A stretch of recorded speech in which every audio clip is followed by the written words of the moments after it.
Have you ever felt it? That unsettling sensation that the world doesn't quite work the way they tell you it does. You see the headlines, you hear the speeches, you watch the news.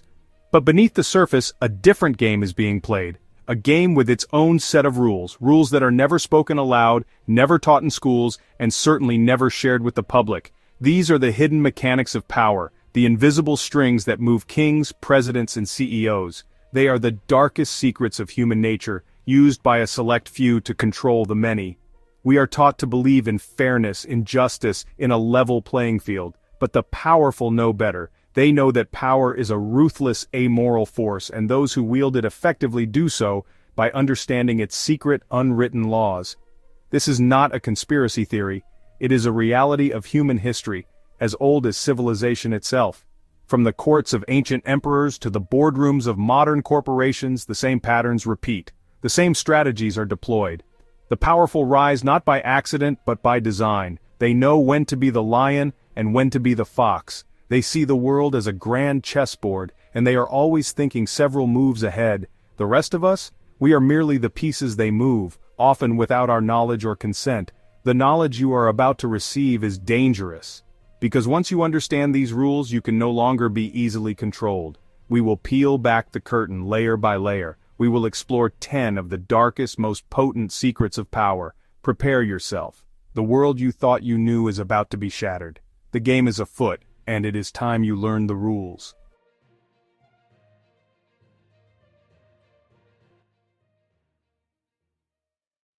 "500 years ago, a man named Niccolo Machiavelli wrote a book. It was a short, brutal, and shockingly honest manuscript called The Prince. It was not a book about how the world should be. It was a book about how the world is. Machiavelli dared to write down the unspoken rules of power that rulers had been using for centuries. He explained that to hold on to power, a leader must be willing to abandon conventional morality. He must be prepared to lie, to manipulate, and, if necessary, to be cruel. The book was so scandalous, so contrary to the pious teachings of the time, that it was condemned by the church and its author's name became synonymous with evil. Machiavellian became a word for cunning, duplicity, treachery.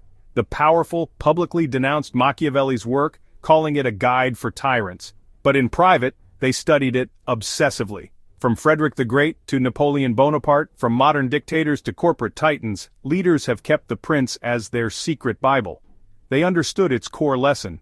Power has its own morality.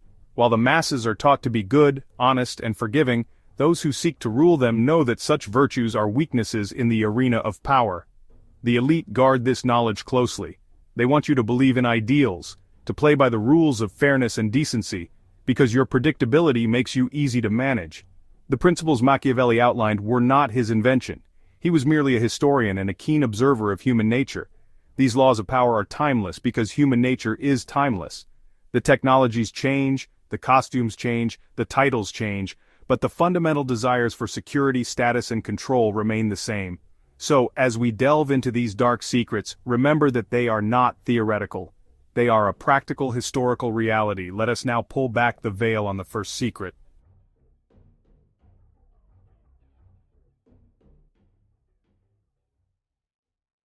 The first and most fundamental law of power is also the most frequently violated. Always make those above you feel comfortably superior. In your desire to please and impress them, do not go too far in displaying your talents, or you might accomplish the opposite. You will inspire fear and insecurity. Make your masters appear more brilliant than they are, and you will attain the heights of power. When you show yourself to be too good, too talented, too brilliant, you inadvertently cast a shadow on your superior.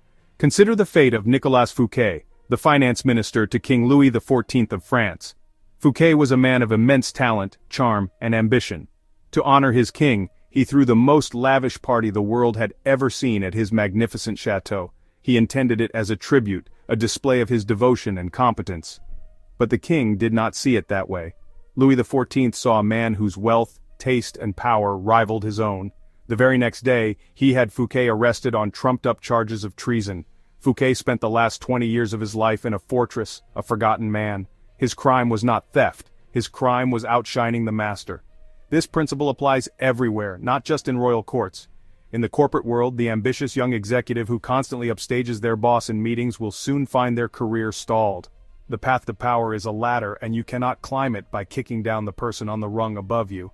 Instead, you must offer them a hand, help them climb higher, and in doing so, they will pull you up along with them.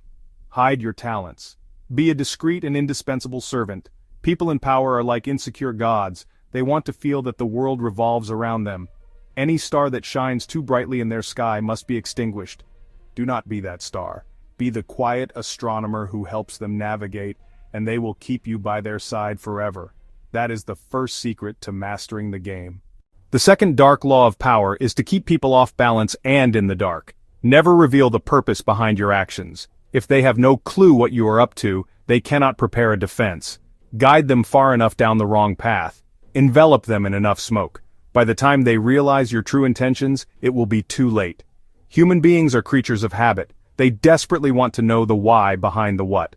Otto von Bismarck, the Iron Chancellor, was a master of this law. He always appeared to be pursuing one goal while secretly working toward another. He would give speeches proclaiming his desire for peace and diplomacy, all while meticulously planning wars that served his ultimate goal. He misled Austria into a war with Denmark. He provoked France with the doctored Ems dispatch. By the time his rivals understood his strategy, Germany was already a dominant power in Europe. His intentions were wrapped in layers of deception, like a puzzle no one could solve until the final piece was in place. Most people are an open book. They say what they feel, reveal their plans, and telegraph their moves. This makes them hopelessly predictable and easy to counter. To gain power, you must do the opposite.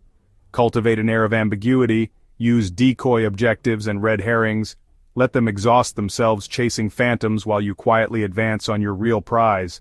This is not about lying for the sake of it, it is about strategic misdirection. The person who controls the narrative controls the outcome. Your inscrutability is a form of power. When you finally act, your move will have the power of surprise. While others are still trying to figure out what you meant yesterday, you are already conquering tomorrow. The third law of power is its most brutal, and honestly it's the one that well-meaning people most often fail to grasp. Do not just defeat your enemy, crush them totally. If you leave even one ember smoldering, it will eventually reignite and burn you. A wounded enemy is without a doubt the most dangerous enemy of all. They have nothing left to lose and will spend the rest of their days plotting revenge. Mercy in the face of an opponent is not a virtue, it is actually a fatal mistake. The only true security comes from total annihilation, leaving no chance for a comeback. Look at the history of ancient China during the Warring States period. The king of Wu defeated his rival, the king of Yue. Instead of executing him, the king of Wu showed mercy and made his defeated foe a servant in his court. For years, the king of Yue played the part of the loyal, humiliated slave, performing the most degrading tasks. The king of Wu grew complacent, believing he had thoroughly broken his rival's spirit, but every day the king of Yue was secretly hardening his will, planning his revenge. When the moment was right, he escaped, raised a new army, and launched a surprise attack. This time he showed no mercy. He utterly destroyed the kingdom of Wu, forcing the king who had spared him to commit suicide. This does not always mean physical violence in the modern world, though, as history shows, it often did. Today, it means destroying their power base, ruining their reputation, and ensuring they have no platform from which to attack you again. These actions may seem cruel, but they are really a form of self-preservation. The momentary discomfort of being ruthless is far preferable to a lifetime of looking over your shoulder, just waiting for the knife of a vengeful survivor. The goal is not just to win the current battle, but to ensure no future battles can be fought. Do not leave the serpent wounded, cut off its head. It is a terrifying thought, but it is the reality of power. We have journeyed through the shadowed corridors of power, but all these laws pale in comparison to the one that lies at the very heart of the game. This is the 10th law, the darkest of them all. The 10th and most terrible secret of power is this: assume formlessness. In a world of rigid principles and predictable behavior, the ultimate power comes from being like water. Have no fixed form, no visible center, no predictable pattern. Water can be soft and yielding, yet it can crash through the strongest barriers. It cannot be grasped, it cannot be struck, it cannot be harmed. Consider the rise of modern tech giants. They did not succeed by sticking to one rigid business model. They were formless. A company that started as a search engine becomes a cloud computing provider, a hardware manufacturer, an artificial intelligence research lab. A bookstore becomes a global logistics empire. They constantly shift, adapt, and expand. Their competitors, who are often slower and more rigid, are left behind, unable to predict their next move. They are playing a fixed game of chess while the tech giants are playing an infinite shapeless game of Go, surrounding them from all sides. This is the ultimate secret because it requires you to abandon the most cherished human comfort, a stable identity. You must be willing to be a saint one day, and a sinner the next. It means becoming a perfect mirror, reflecting what others want to see, or a deep abyss that no one can fathom. This is why so few can truly master it, but those who do become unstoppable. Be aware, be vigilant, and seek knowledge, for the world is governed by these hidden laws.